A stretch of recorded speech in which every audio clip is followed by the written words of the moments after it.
విజయవాడ ప్రభుత్వాసుపత్రి పేదలకి దిగువ మధ్య తరగతి ప్రజానీకానికి ఆలంబనగా ఉండాలి. కానీ ఆ పరిస్థితి లేదు. హాస్పిటల్ నానాటికి సౌకర్యాలు దిగజారిపోతూ ఉన్నాయి. ఇక్కడ మౌలికమైనటువంటి సదుపాయాలు కొనారిల్లిపోతూ ఉన్నాయి. హాస్పిటల్ కుంచుకుపోతూ ఉంది. ఏంటి దుస్థితి అని చెప్పనేటువంటిది అడుగుతూ ఉంటే అధికారుల నోట్లో నుంచి కూడా మాట పెగలడంలా.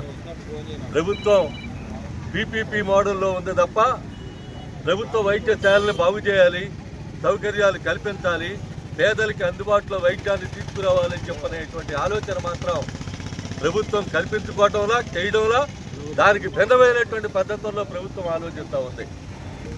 ఇప్పటికే 132 వెంటిలేటర్లుంటే ప్రభుత్వ హాస్పిటల్లో 42 మాత్రమే పనిచేస్తూ ఉన్నాయి. మిగిలినవి పనిచేయడంలా.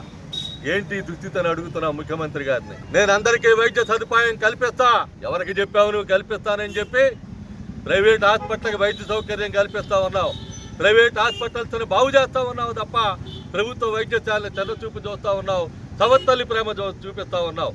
అందుకనే విజయవాడ ప్రభుత్వ ఆసుపత్రిలో 132 వెంటిలేటర్లుంటే 42 పనిచేయడంలా, 42 పనిచేస్తా ఉన్నాయి, మిగిలిన పని చేయట్లా. అంటే దాదాపుగా 90 వెంటిలేటర్లు పనిచేయనటువంటి దుస్థితికి వచ్చింది అని అంటే ఎవరు దీనికి బాధ్యత అని చెప్పని అడుగుతున్నాం. సెంట్రల్ ఆక్సిజన్ ఇది పనిచేయడంలా.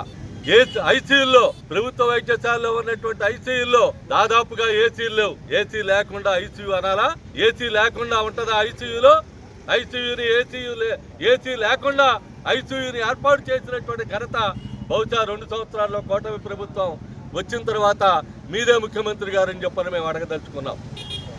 ఎఫ్ఎన్ఓలు కానీ ఎంఎన్ఓలు కానీ సిబ్బంది తగినంతగా లేరు. ఏంటి దీనికి కారణం అని అంటే 80 మంది ఇంకా కావాల్సినటువంటి అవసరం ఉంది. ఆ 80 మంది సిబ్బందిని నియమించేటువంటి దానికి, నియామక ఉత్తర్వులు ఇచ్చేదానికి నీకేం పోయే కాలం అని చెప్పనేటువంటిది మీ కూటమి ప్రభుత్వాన్ని అడుగుతున్నాం. అంటే ప్రజల యొక్క ఆరోగ్యాన్ని పక్కన పెట్టి సంతలో సరుకులాగా వైద్యాన్ని అమ్మేసేటువంటి దానికి ప్రయత్నం చేస్తా ఉంది తప్పని ప్రభుత్వం ఏ రకమైనటువంటి మౌలిక సదుపాయాలు ప్రభుత్వ వైద్యశాలలో కల్పించట్లా.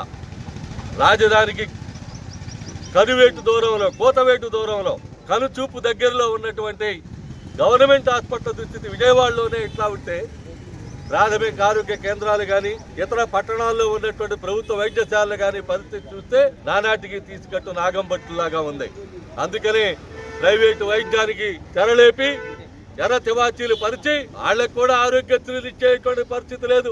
ఆరోగ్యశ్రీ నిధులు ఇవ్వకపోతే ప్రైవేట్ హాస్పిటల్ వాళ్ళందరూ వచ్చి ధర్నాలు చేస్తా ఉన్నారు. అంటే ఎవరికి నువ్వు కల్పిస్తా ఉంది 2 సంవత్సరాల్లో? వైద్యం విద్య అనేది మౌలిక సదుపాయాల్లో ముఖ్యమైనటువంటి భాగం. ఇది కల్పించాల్సినటువంటి బాధ్యత నుండి ప్రభుత్వంగా నువ్వు తప్పుకొని మెడికల్ కాలేజీని పీపీపీ అంటావు, ప్రభుత్వ వైద్యశాలని పీపీపీ అంటావు, సౌకర్యాలు కల్పించేటువంటి పరిస్థితి లేదు, మౌలిక సదుపాయాలు కల్పించాల్సినటువంటి అవసరం ఉందని చెప్పని గుర్తించడంలా ఏంటి మా దుస్థితి అని చెప్పని అడుగుతున్నా. విజయవాడ నగర ప్రజలు దాదాపుగా ఓపీ కొన్ని వేల సంఖ్యలో గవర్నమెంట్ హాస్పిటల్కి అన్ని విభాగాల నుంచి వస్తుంది. కానీ ఎక్కడా కూడా పట్టించుకునేటువంటి పరిస్థితి కనపట్ల.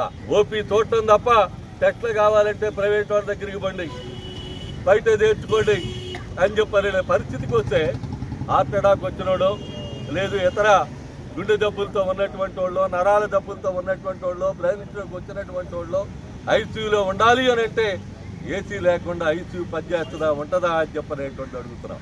అందుకనే ఆక్సిజన్ సిలిండర్స్ పనిచేయవు, సెంట్రల్ ఇది పనిచేయదు, వెంటిలేటర్స్ పనిచేయవు. 90 వెంటిలేటర్లు పనిచేయకపోతే గుడ్డి గుర్రానికి పళ్ళు దోరుతుందా మీ యాజమాన్యం? గుడ్డి గుర్రానికి పళ్ళు దోరుతుందా మీ వైద్య ఆరోగ్య మంత్రి? ఎందుకు వైద్య ఆరోగ్య మంత్రి ఉంది? ఎంతసేపు ప్రచారం కోసం అది చేస్తున్నాను ఇది చేస్తున్నానని చెప్పారని సత్యకుమార్ యాదవ్ గారు వాగాడంబరం తప్ప ఎక్కడన్నా కనీసమైనటువంటిది ఈ హాస్పిటల్కి వచ్చింది లేదు, ఇది ఉంది అని చెప్పారని చూసినటువంటి చరిత్ర నీకుందా అని అడుగుతున్నా. పైగా కూటమిలో ప్రధాన భాగస్వామి, కేంద్రంలో ప్రధాన భాగస్వామి, బీజేపీ మంత్రివి నీ కోటాలో మంత్రి పదవి అయితే పొందావు కానీ సౌకర్యాలు కల్పించాల్సినటువంటి బాధ్యత లేదా అని అడుగుతున్నాం. అందుకని ఆ రకమైనటువంటి పద్ధతుల్లో సౌకర్యాలు, వెంటిలేటర్స్ వెంటనే ఏర్పాటు చేయాలి, ఐసీయూలో ఏసీలు సౌకర్యాన్ని కల్పించాలి, ఎంఎన్ఓల్ని ఎఫ్ఎన్ఓల్ని 80 మంది సిబ్బంది ఏదైతే తగ్గిందో దాన్ని నియమించాలి, సౌకర్యాలు మెరుగుపరచాలి, మౌలిక సదుపాయాల కల్పనకు దారి తీయాలి, పూనుకోవాలి. లేనట్లయితే హాస్పిటల్లో పేషెంట్లే స్పందింపజేస్తారని చెప్పనేటువంటిది తెలియజేస్తా ఉన్నాం. ముఖ్యమంత్రి తక్షణం స్పందించాలి, జోక్యం చేసుకోవాలని చెప్పని కోరుతా ఉన్నాం.